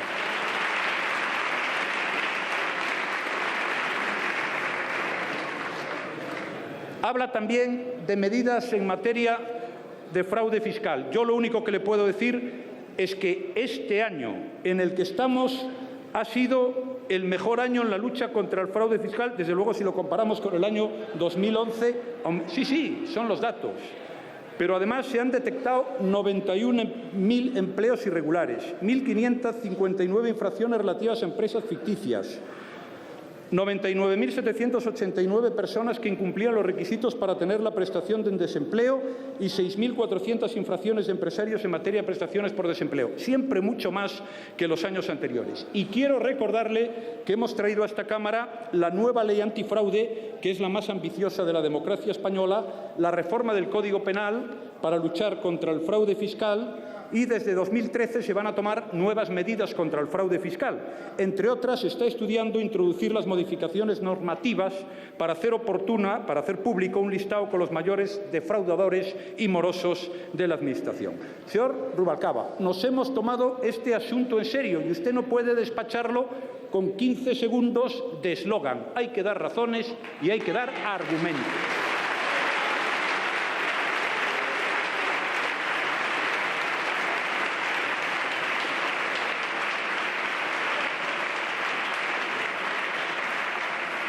Y vamos a hablar ahora de educación.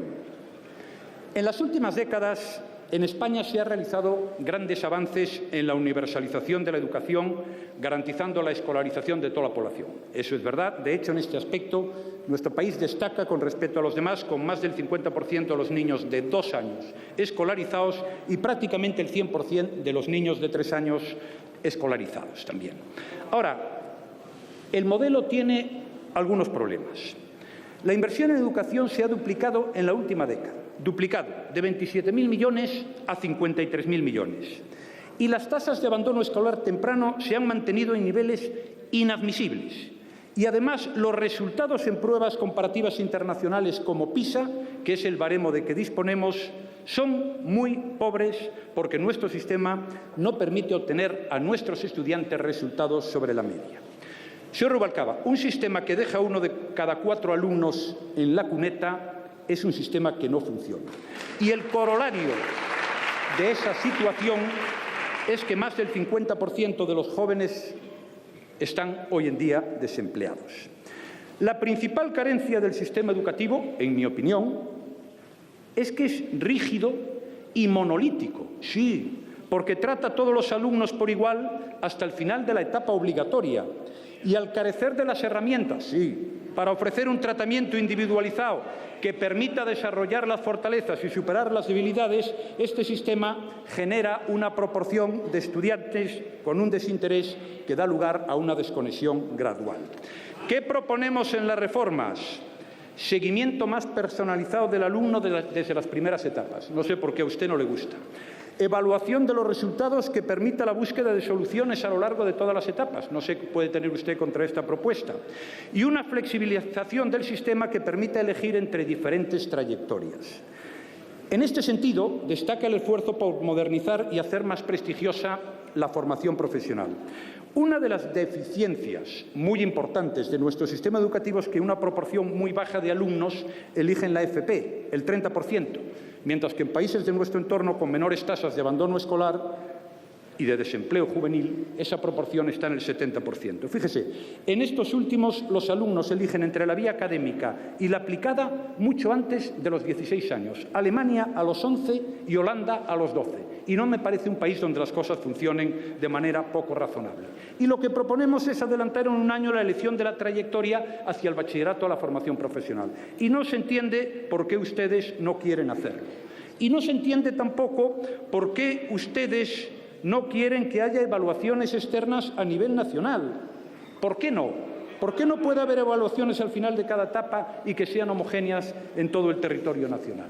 Señor Pérez Rubalcaba, se lo decía al principio, es lógico que a ustedes le parezcan mal las cosas que nosotros hacemos, pero yo le digo una cosa, en materia de educación, quienes apoyan interesadamente el inmovilismo, que es lo que usted está apoyando, el inmovilismo, muestra una enorme falta de responsabilidad al pretender, contra toda evidencia, la continuidad de un modelo fracasado. Creo que no deben ser ustedes el único partido socialista de toda Europa que no se preocupe porque haya una formación de calidad. Y pasamos a hablar de la reforma laboral, porque es también un tema importante. Ha dicho el señor Pérez Rubalcaba que el año 2012 ha disparado la destrucción de empleo la reforma laboral. Mire, el año 2012 ha sido el segundo peor año en términos de crecimiento económico desde que comenzó la crisis económica. El segundo peor. Pese a ello, el deterioro del empleo ha sido mucho menor que el año pasado 2011, cuando la recesión era mucho más baja.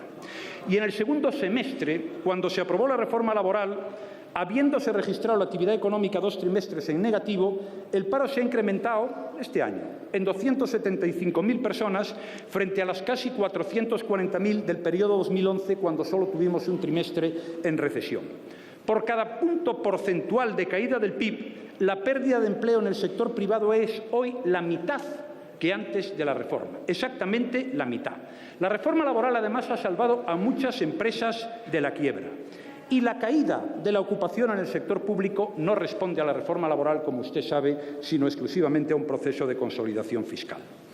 Ha dicho que hay muchos trabajadores que se quedan sin convenio, que desequilibra las relaciones laborales y que da todo el poder al empresario. Mire, eso no es cierto. La realidad es que el número de trabajadores afectados por convenios se ha mantenido estable durante el último año. Hasta diciembre, 6.078.424 están amparados en convenio. Bueno, es un 3% menos que en 2011. Y la caída en 2011 respecto al 10 fue del 18,2%. Por tanto, ese argumento no les vale. Se están firmando más convenios de empresa, un 13% más. Los acuerdos de ámbito supraempresarial se están modernizando. Se abandona la indiciación de los convenios a la inflación en favor de fórmulas que favorecen la competitividad y el empleo. Y esta es una decisión buena de los agentes sociales. Desde la reforma laboral se han firmado 1.021 acuerdos de descuelgue de convenios de ámbito supraempresarial que afectaron a cerca de 40.000 trabajadores y que han permitido salvar miles de empleo al haber acordado los trabajadores y empresas modificar voluntariamente las condiciones. Sí. Y estos acuerdos han sido tan importantes que han servido para captar muchas inversiones extranjeras, porque cuando aquí ha venido Renault o ha venido Nissan o ha venido Ford es porque se han ido o no han ido a otros lugares donde no había una economía que permitiese que pudieran instalarse como lo hacen en nuestro país. En 2012 se firmaron cerca de 325.000 contratos indefinidos más que en 2011. Señor Pérez Rubalcaba,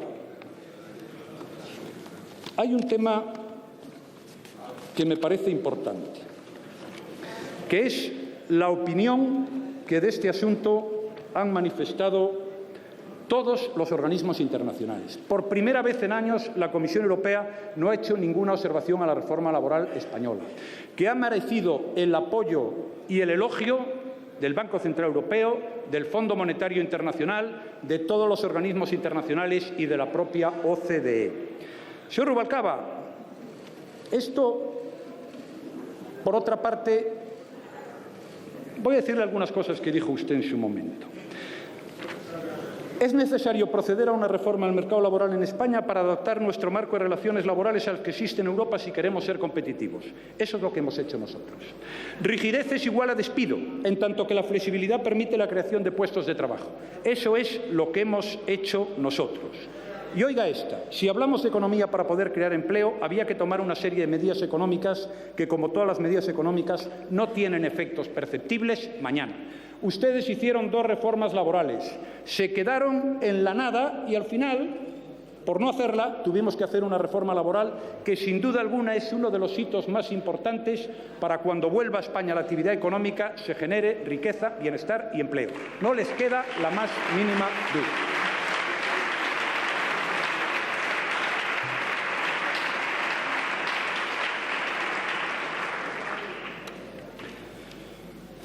Ha hablado también de corrupción. Yo he planteado esta mañana, no voy a entrar en debate sobre este asunto porque a veces diera la impresión de que algunos llevan una contabilidad moral separada para sus amigos y otra para los demás. Por tanto, no creo que deba entrar yo en eso.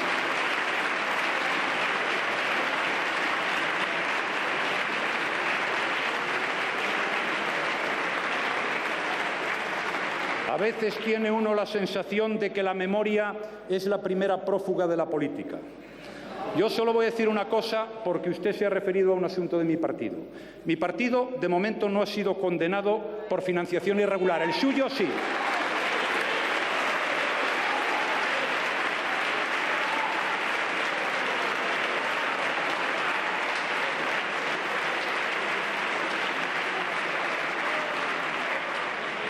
A partir de ahí, y como ya he dicho esta mañana, creo que estamos ante un tema en el que debemos hacer un esfuerzo entre todos, en el que todos debemos actuar con lealtad, en el que debemos aprobar un paquete de leyes, las que yo he presentado, las que ha presentado usted y cualesquiera otras, después de hablarlas y sin hacer demagogia, porque este, sin duda alguna, y en eso estoy de acuerdo con usted, es un tema que genera muchas dudas al conjunto de los ciudadanos españoles, afecta a nuestra autoestima y nos perjudica como españoles. Señor Pérez Rubalcaba, piden ustedes demasiadas dimisiones. Yo no voy a pedir la suya, porque ya hay quien se la pide dentro. Yo no la voy a pedir.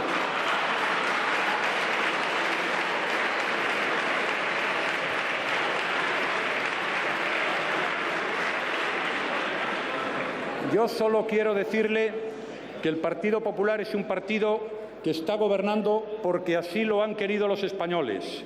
El Partido Popular está haciendo frente a una crisis enormemente difícil. El Partido Popular está tomando decisiones. El Partido Popular no cuenta en nada con su apoyo, con el apoyo a la oposición. Pero a pesar de la situación en que nos han dejado, tenga usted la total y absoluta certeza de que el Partido Popular va a estar aquí los 4 años que tiene de mandato, porque así lo han querido los españoles, afrontará la crisis y sacará a España adelante. Muchas gracias.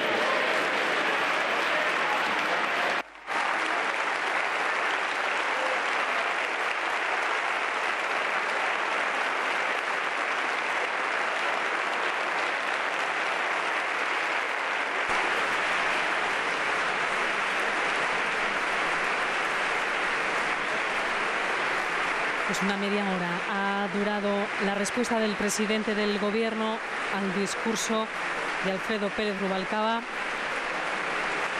Rajoy agradece los aplausos de sus diputados puestos en pie. La verdad es que hace apenas 3-4 minutos hemos vivido, pues diríamos que el momento más álgido de lo que llevamos transcurrido de este debate. El presidente le ha respondido a las distintas alusiones que ha hecho Alfredo Pérez Rubalcaba a los casos de corrupción, recordándole que el Partido Popular no ha sido condenado por financiación irregular, mientras que sí lo ha sido el Partido Socialista en el pasado. Veremos ahora qué es lo que responde Alfredo Pérez Rubalcaba. Dispone de 10 minutos para este turno de réplica al presidente. Imaginamos que es lo que está negociando ahora con el presidente del Congreso, la duración de esta, que es su segunda y última intervención. Efectivamente, señor Rajoy, todos tenemos historia. Tiene usted toda la razón. Pero verá, le voy a decir una cosa. Tantos Rajoy ha estrenado usted en estos últimos tiempos que cuando sube a esta tribuna se le olvida que es usted el presidente del Gobierno, que es usted el que se examina hoy aquí, que no soy yo. Créame que no soy yo. Es que usted ha llegado ya a algo insólito. Ha llegado a sugerir que pedía mi dimisión. Que no, señor Rajoy. Que el que pide aquí la dimisión... Calma, calma. Perdón, pido silencio. La dimisión es al revés, es de la oposición al Gobierno. Es más, le voy a decir, es que este es un tema de fondo, ¿sabe usted? De fondo. Porque no solo en los temas de corrupción o de dimisión, que luego hablaré de ello, no. Es un tema más de fondo. Usted sube a esta tribuna a ganarle al Partido Socialista o al portavoz Rubalcaba. Y su problema no soy yo, o al menos no soy yo. ¿Sabe? Su problema son los españoles. A los que usted tiene que convencer es a los españoles, que son los que no le creen. Yo soy un problema en el Parlamento, pero no se empeñe usted ni en polemizar conmigo, ni en polemizar con el señor Zapatero, si es que usted tiene ya 14 meses de gobierno, si es que a lo que venimos hoy aquí es a juzgar su gestión, no la nuestra. La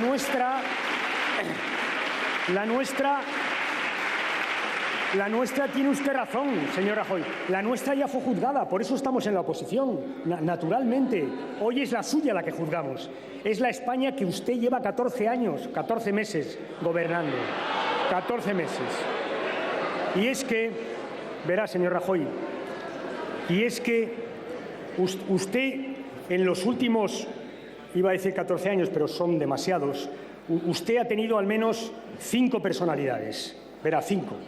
Usted hizo una oposición que me hace gracia oírle a mí hablar a usted aquí de la oposición del Partido Socialista. Si somos Teresa de Calcuta, señor Rajoy, Teresa de Calcuta, al lado de la que hacían ustedes. Usted hizo una oposición terrible. Señor Montoro, no se ría, porque siempre que se ríe me acuerdo de su diálogo con la señora Bramas. Deje caer a España, que ya la regalemos nosotros. Señor, de verdad, señor Montoro.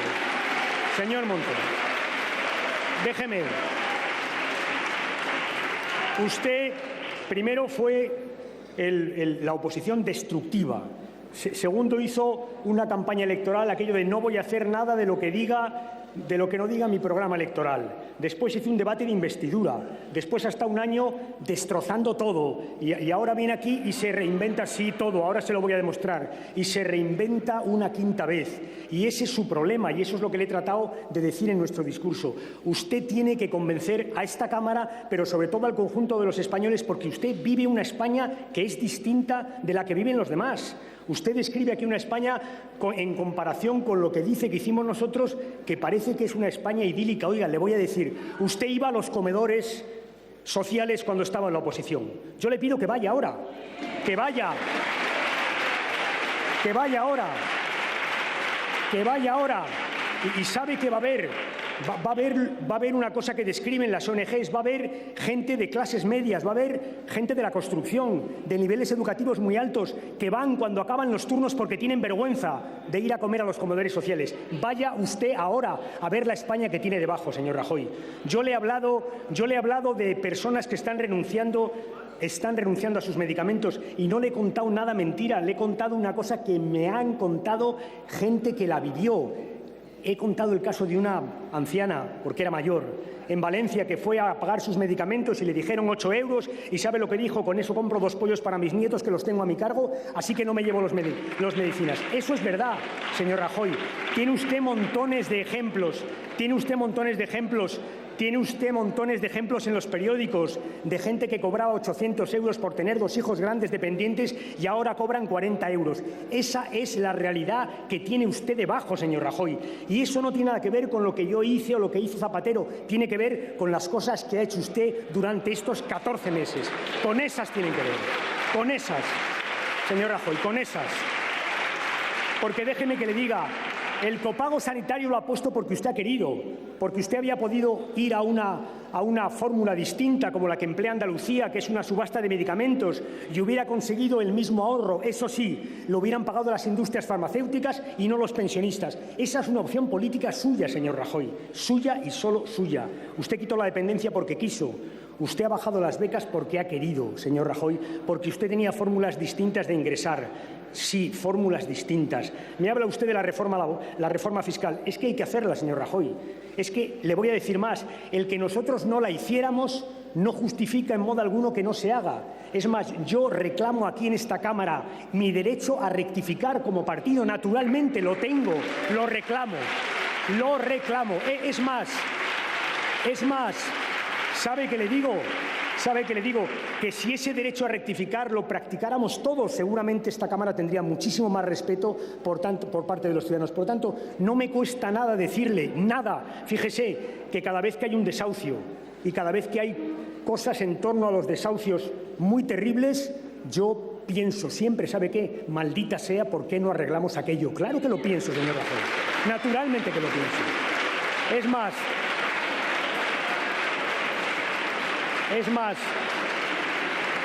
más, lo pienso, y sabe usted que lo pienso, lo sabe usted perfectamente. Intentamos un acuerdo sobre los desahucios, señor Rajoy. Lo intentamos de buena fe. Es más, fíjese, estoy dispuesto a reconocer que los dos teníamos buena fe para llegar a un acuerdo. No pudimos. No pudimos porque nosotros le dijimos lo que le venimos a decir hoy, que tiene usted que cambiar la ley hipotecaria, que el problema es más de fondo, que tenemos que encontrar una fórmula para las familias parecida a la que tienen las empresas cuando entran en pérdidas, una fórmula de acuerdo, de búsqueda de quitas, para tratar de evitar ese mal terrible que es que la gente tenga que abandonar su casa cuando no tiene dónde vivir. Eso es lo que le propusimos. Y fíjese, No tuvimos un acuerdo.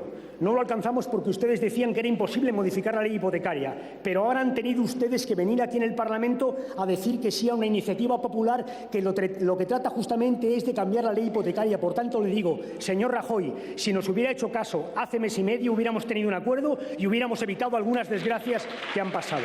Por tanto, no es verdad. No es verdad. No es verdad. No nos acuse usted de maximalismo porque no es cierto. No es cierto, y sobre todo después de haber tenido que aceptar lo que han tenido que aceptar ustedes. Me habla usted de la sanidad, de la educación, de la reforma laboral. Le voy a decir brevemente 3 cosas. Dice usted se opone a todo porque no le gusta, porque usted no lo hizo. No. Nada más lejos. No, me opongo porque no me gusta, claro. Faltaría más que me pusiera lo que me gustaba. Me opongo porque no me gusta y no porque yo no lo haya hecho, no.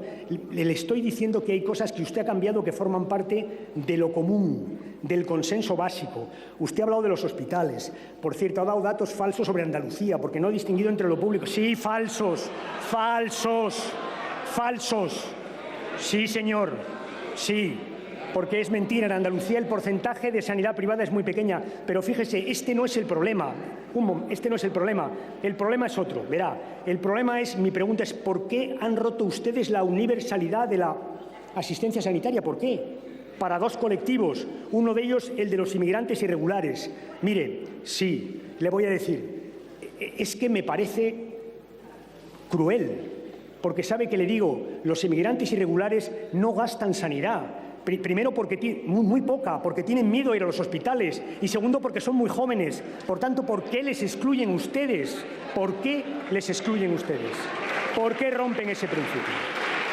¿Por qué rompen el principio de universalización sanitaria? ¿Por qué? Dígame. ¿Por qué han excluido colectivos de la universalización? ¿Por qué han roto el modelo? ¿Por qué han ligado la asistencia sanitaria a las aseguradoras? Ese es el problema, también la pública, claro. ¿Por qué lo ha hecho? Y segundo, mire, ya sé que hay fórmulas distintas de gestión, faltaría más. Naturalmente que las hay. Pero yo le digo que lo que está pasando en Madrid es una cosa novedosa. Y es que por primera vez una comunidad autónoma del Partido Popular está tratando de privatizar un hospital de gestión pública. Es decir, donde los médicos se gestionan de acuerdo con las normas públicas. Ese es el problema. No es concertar con un centro privado, que ya sé que se puede hacer. No, es privatizar un hospital que hoy tiene una gestión pública. Esa es una novedad. Y yo lo que le digo es que debajo de ese modelo hay un modelo que en Madrid empieza a funcionar muy claro, que es el que le digo. Si es que es lo mismo que ha pasado en educación. Exactamente lo mismo. Los hospitales, para mantener su cuenta de resultados, van derivando hacia la red pública. ¿A quiénes? A los enfermos costosos, a los crónicos, a los enfermos mayores, a los que gastan, y de esa manera claro que se mantiene el negocio, y de paso pidiendo revisiones de los conciertos, que ya pasó en Valencia, que ya pasó en Madrid. Por tanto, lo que yo le digo es que su política sanitaria está cuestionando el modelo, y lo que le propongo a continuación aquí es que hagamos un reforzamiento de ese modelo, que pactemos una ley aquí en el Congreso de los Diputados, que hagamos por ley un modelo o que reforcemos nuestro modelo para evitar que pase lo que está pasando, que esa es la realidad del país, la que usted probablemente no quiere o no conoce o no quiere conocer. Déjeme que le hable de la reforma laboral. No es verdad, señor Rajoy, no es verdad, los datos que usted aquí nos da no son ciertos y además no es verdad. Y además, oiga, en cuanto acabe esta sesión, ¿sabe lo que voy a hacer? Coger todos los datos que usted ha dado y rebatirlos. Pero le voy a decir, una vez más, sí, una vez más, no, señorías, vamos al fondo del modelo. Vamos una vez más al fondo del modelo, porque yo aquí quiero discutir el fondo de la cuestión. El fondo de la cuestión es los derechos de los trabajadores. Y el fondo de la cuestión es si es verdad o no es verdad que hoy los derechos de los trabajadores están mucho más en manos de los empresarios que hace un año, sí o no. Y yo le digo que sí, que hoy, ante la falta de acuerdo, el empresario puede decidir en las pequeñas y medianas empresas los horarios, los salarios, las jornadas, las condiciones profesionales. Y le digo que eso está fuera, ¿sabe de qué? Del ámbito de las relaciones laborales europeas. Usted me decía a mí que nosotros queríamos equipararnos a los países de Europa. Claro que sí, señor Rajoy. Yo quiero equiparar el derecho laboral español al alemán o al francés o al italiano. ¿Sabe al que no quiero equipararme? Ni al británico ni al norteamericano, que es justamente lo que ustedes han hecho en esta reforma laboral. Justamente eso, romper derechos. Y le voy a decir... Señor diputado, como acordamos en Junta de Portavoces, la primera intervención he sido muy flexible. La segunda, en la réplica, vamos en ser estrictos, o sea que le ruego que termine. Lo sé, señor presidente, y le agradezco su flexibilidad. Voy acabando ya. Y le voy a decir una cosa, dos cosas y ya termino. Mire, respecto a la reforma laboral, casi no debería usted volver a decir eso de que la Renault ha renovado sus contratos por la reforma laboral que usted ha aprobado, porque lo ha dicho varias veces y han salido los sindicatos UGT y comisiones obreras a recriminárselo, a decirle que no, señor Rajoy, que es justamente al contrario, que pactaron antes, que pactaron con el modelo anterior, que es justamente al contrario, que el pacto del automóvil, esto sí que es herencia recibida, señora ministra del Trabajo, eso sí que es herencia recibida. Sí, sí, de esa no habla. Termino ya con dos consideraciones, una sobre educación y otra sobre sanidad.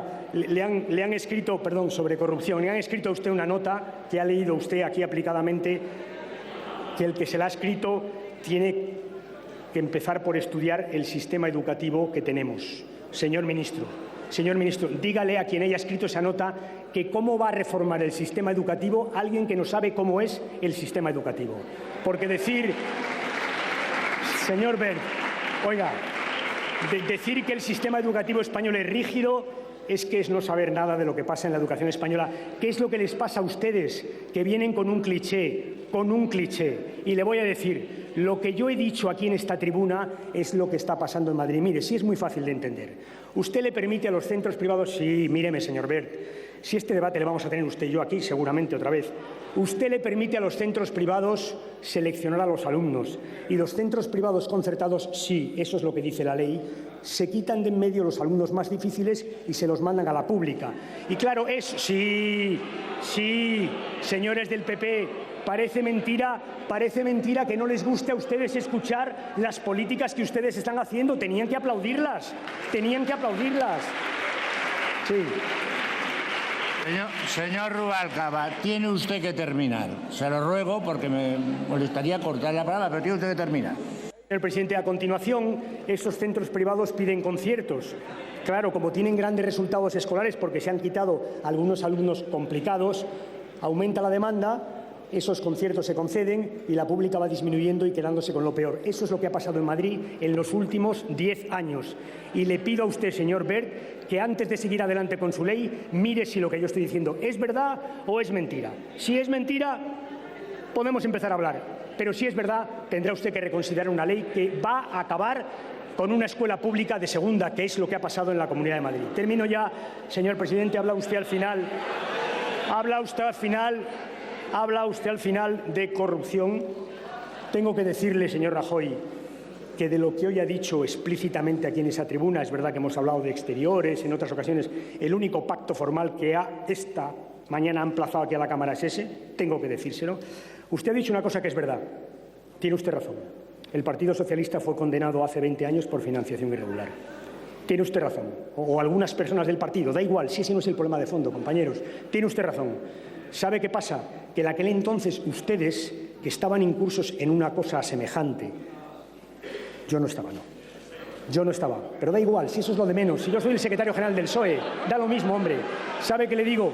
Que ustedes en aquel momento se libraron con un truco judicial, recuerda, y sabe que ese es el origen de los problemas, el origen viene una pregunta parlamentaria, el origen es que algunos dirigentes del Partido Socialista les condenaron y el Partido Socialista aprendió para toda la vida. Y usted... Silencio, por favor. Está hablando el orador demasiado, pero está hablando. Por lo tanto, no se le puede interrumpir.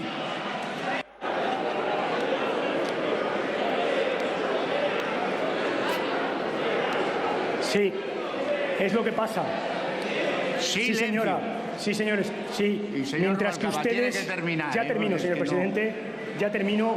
Mientras que ustedes no aprendieron. Y de hecho, la historia viene justamente de ahí, de hace 20 años. Y si ustedes miran las relaciones personales entre los tesoreros, verán perfectamente la línea de continuidad. Eso es lo que les pasa. Por eso le dije el otro día desde esta tribuna, señor Rajoy, que ya la impunidad no existe, que no existe, y que este problema va a pesar sobre usted y sobre su Gobierno, y que tiene usted que dar una explicación de ese problema, porque sobre esta Cámara, señor Rajoy, y eso es muy malo para todos, sobre esta Cámara ha revoloteado todas las horas de este debate, ha revoloteado un nombre que usted nunca ha pronunciado, que es el del señor Bárcenas. Muchas gracias, señor presidente.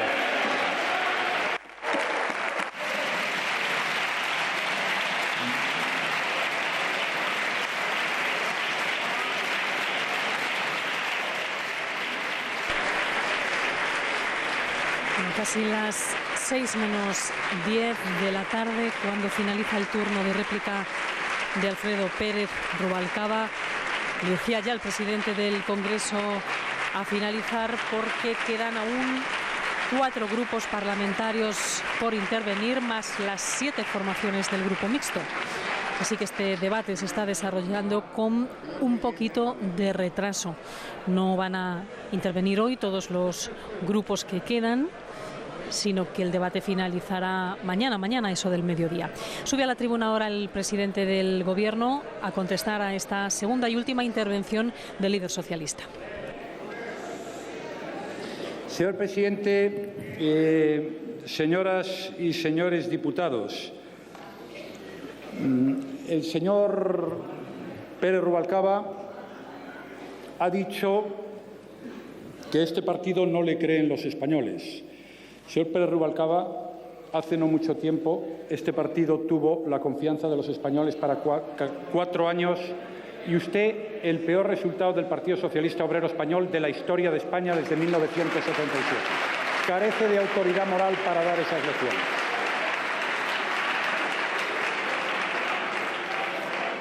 Señor Pérez Rubalcaba, yo no he pedido su dimisión. No me interesa. Ha sido usted el que ha pedido la mía.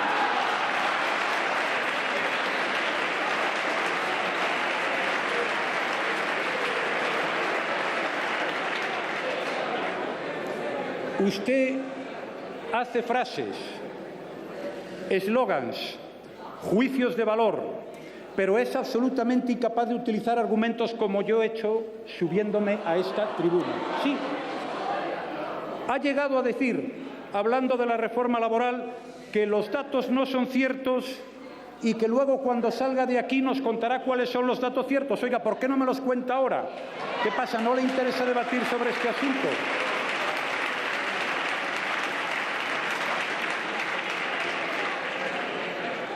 Señor Pérez Rubalcaba, no haga demagogia con la sanidad. En Andalucía, y ya digo, yo no estoy en contra, hay 263 millones de euros que se dedican a conciertos con 18 hospitales, y me parece bien. Yo le pido que no haga demagogia, que no haga frases, que no haga eslogans, que no nos cuente sus prejuicios ideológicos cuando luego en la práctica hacen exactamente lo contrario de lo que digan. Y le pido también que no patrimonialice los sentimientos de nadie. Usted no tiene el patrimonio de los sentimientos. Habla usted de los desahucios, y habla usted de las personas que van a comedores sociales, y habla usted de la sanidad. Pues podía plantear entonces por qué usted, a la hora de gobernar, no fue lo suficientemente inteligente, hábil y capaz para evitar que se produjeran esas situaciones. De eso es de lo que se tiene de preocupar usted.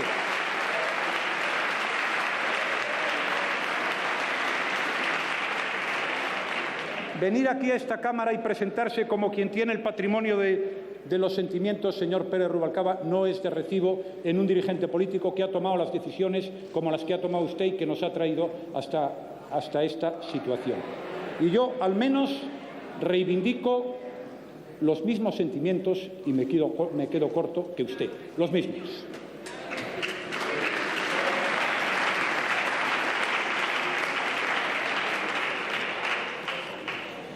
Señor Pérez Rubalcaba, realmente pocas cosas ha dicho y, por tanto, a pocas cosas se le puede contestar. Yo sí quiero decir una cosa, es que es verdad. Es que es muy difícil cuando no se dan razones, ni argumentos, ni números, sino solo se hacen eslogans, el contraponer a ello eslogans. Yo esta mañana me he presentado aquí y he dicho con meridiana claridad lo que yo creía que pasaba en España. He hecho un diagnóstico de la situación. He explicado, no con ánimo de nada, sino para partir de alguna base cierta, en dónde estábamos. Un problema de déficit público descomunal, una necesidad de hacer reformas, una necesidad de reestructurar el sistema financiero. Y esos son instrumentos, solo instrumentos para conseguir crecimiento económico y empleo. Si yo ya sé que usted quiere crecimiento económico y empleo, ¿y quién no? No conozco a nadie que no quiera crecimiento económico y empleo, pero el debate es sobre los instrumentos que hay que utilizar, sobre las políticas que se pueden hacer a esos efectos. Y yo he dicho, porque lo pienso, que estoy haciendo unas políticas diferentes a las que ustedes hicieron. Porque si hiciéramos las mismas políticas que ustedes hicieron, este país tendría hoy un problema muchísimo mayor que el que tiene. Y, desde luego, si no hubiéramos hecho nada, que parece que es lo que algunos queríamos, la situación sería infinitamente peor. Señor Pérez Rubalcaba, he hablado de Europa. Yo creo que podemos entendernos.